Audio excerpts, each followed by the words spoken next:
In a world filled with surprises, the very last Israeli warning has sent shockwaves across the globe. Some prophecies so unexpected have left everyone on the edge of their seats. So let's dive into this video today to learn more about the incredible events taking the world by storm. Construction of the Third Temple. There's a special plan to build something called the Third Temple in Israel. This place is very important to some religious people, especially Orthodox Jews. They believe it's even more special than the old temples that aren't around anymore. This plan started back in 1987 with a group called the Temple Movement. They want to build this new temple in the 21st century. Even though not everyone in Israel is very religious these days, the Orthodox Jews are serious about it. They feel they must make it happen and don't want non-religious people to help. They've even brought back a group called the Sanhedrin, a religious committee, to ensure everything goes right when they build the temple. For Orthodox Jews, making this temple is super important. They believe it will make the world a better place. Gershon Salomon, who leads the Temple Mount Faithful, has been protesting and making special things for the temple. He thinks building it is part of what the Bible promised for the people in the Holy Land. The Sanhedrin, in charge of temple stuff, are getting ready by planting a special forest with needed plants. Rabbi Hillel Weiss, their spokesperson, thinks the temple connects the land and God.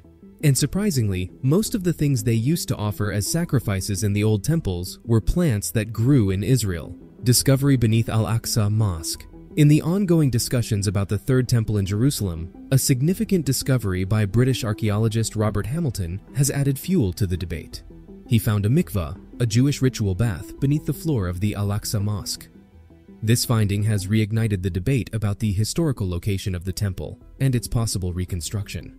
In 1927, a devastating earthquake struck Jerusalem, causing significant damage, including the Al-Aqsa Mosque.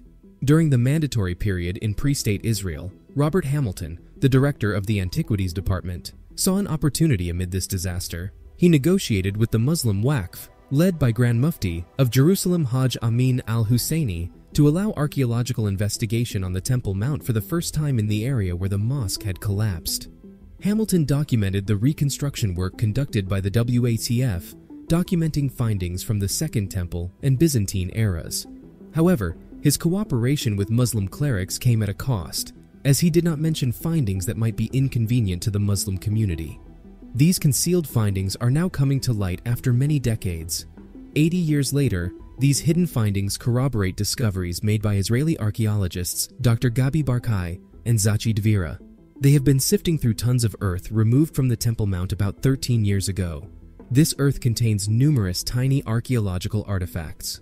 In 1999, bulldozers were used during the installation of gates at Al-Marwani Mosque in Solomon's Stables, at the southeastern corner of the Temple Mount, leading to a scandal.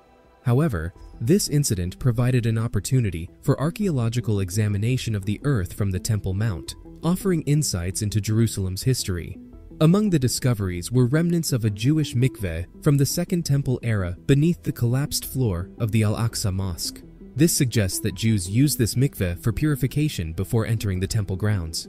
Barkai and Dvira found numerous small items from the periods of the First and Second Temples, including fragments of small columns and tubuli, which might have been part of a heating system used by pilgrims or priests after ritual immersion.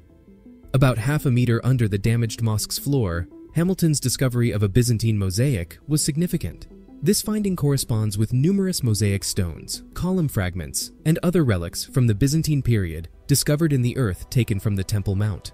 These findings challenge the previous belief that the Temple Mount was empty during the Byzantine era, suggesting the presence of structures, possibly churches. These discoveries have revolutionized our understanding of the history of the Temple Mount during various periods. They highlight the need to reevaluate historical accounts and the significance of this site throughout different eras, including the Byzantine period. Arrival of red heifers. The arrival of 5 perfectly red heifers from a ranch in Texas to Israel has generated significant attention, especially among those who believe in the prophecy surrounding the construction of the Third Temple in Jerusalem. These heifers, all under a year old, hold immense significance because, if they remain entirely red and without any blemishes, they can be used to create the ashes required by Jewish law to purify individuals who have come into contact with a dead body. This level of purification is crucial for the Kohanim, priests, to carry out their duties in a future temple. Upon their arrival, the prized heifers were transported to Haifa, where they will undergo a quarantine period of at least 7 days, following the regulations of the Israel Veterinary Authority. After the quarantine, they will be moved to 2 separate locations in Israel, with one eventually being open to the public. The heifers will be cared for until they reach their 3rd year, when they can be slaughtered and their ashes created according to Jewish law. The Bone Israel organization, comprising Jews and Christians, was pivotal in locating and bringing these heifers to Israel. Texas rancher Byron Stinson, a fundraiser and advisor for the organization, raised these cattle. The heifers received a ceremonial welcome at Ben Gurion Airport, attended by Temple Institute officials and other dignitaries. In biblical tradition, the importance of a red heifer is deeply rooted. The ashes of a red heifer were necessary to purify the Israelites from uncleanness, as outlined in the book of Numbers, chapter 19. These ashes were required for the purification rituals conducted at the temple.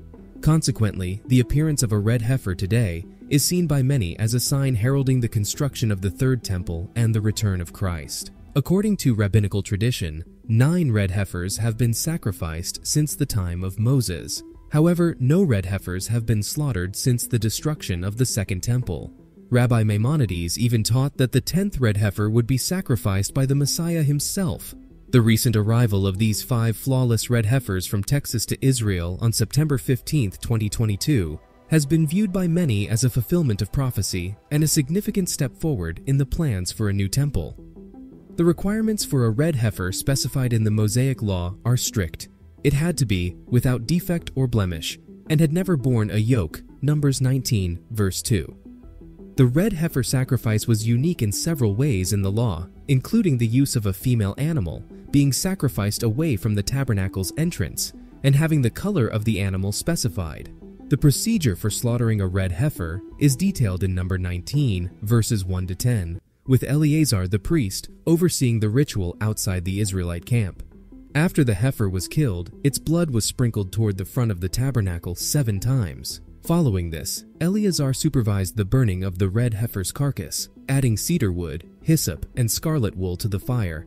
The ashes of the red heifer were collected and stored in a clean place outside the camp and used in the cleansing water for purification from sin. Those who came into contact with a dead body would undergo a purification process involving these ashes, demonstrating the significance of the red heifer in the Israelite religious practices. These commands regarding the red heifer foreshadowed the sacrifice of Christ for the forgiveness of sins. Jesus, like the red heifer, was without blemish. Just as the red heifer was sacrificed outside the camp, Jesus was crucified outside Jerusalem. The ashes of the red heifer cleansing people from the contamination of death parallel the sacrifice of Christ, saving us from the penalty and corruption of sin and death. Ceremony for the 3rd temple. On October 12th, an ancient water ceremony was reenacted at an old temple in Jerusalem with hundreds of participants. The ceremony began at Shahar Hashpot in the city's old quarter, led by priests and musicians. The crowd joyfully followed the priests along ancient paths to Shiloh, also known as Siloam Springs, an important site during the temple's time. Participants chanted and danced, and silver trumpets sounded at each stop, with notable rabbis overseeing the event. At Shiloh, a golden jug collected water, and the procession returned to the mountain summit. Following ancient temple traditions, they set up a model altar with utensils adorned with large leafy branches. The ceremony concluded with blessings and a special event called Hakal, which occurs every 7 years. While not explicitly mandated by the Torah, the water libation is a part of Moses' oral tradition and is celebrated joyfully. This ceremony lasted 15 hours in the temple, with celebrations continuing throughout the night until the temple service resumed. People worldwide gathered to participate in the Sukkot celebrations, making it an international day of worship. During the final 6 days of Sukkot, the water libation took place alongside the pouring of wine during the morning service. Priests filled a flask with spring water and journeyed from the temple to the Shiloh spring at the base of Mount Moriah. 2 priests poured wine and water into designated holes on the stone altar in the temple's inner courtyard. What do you think of these warning signs happening in Israel? Comment below and subscribe for more.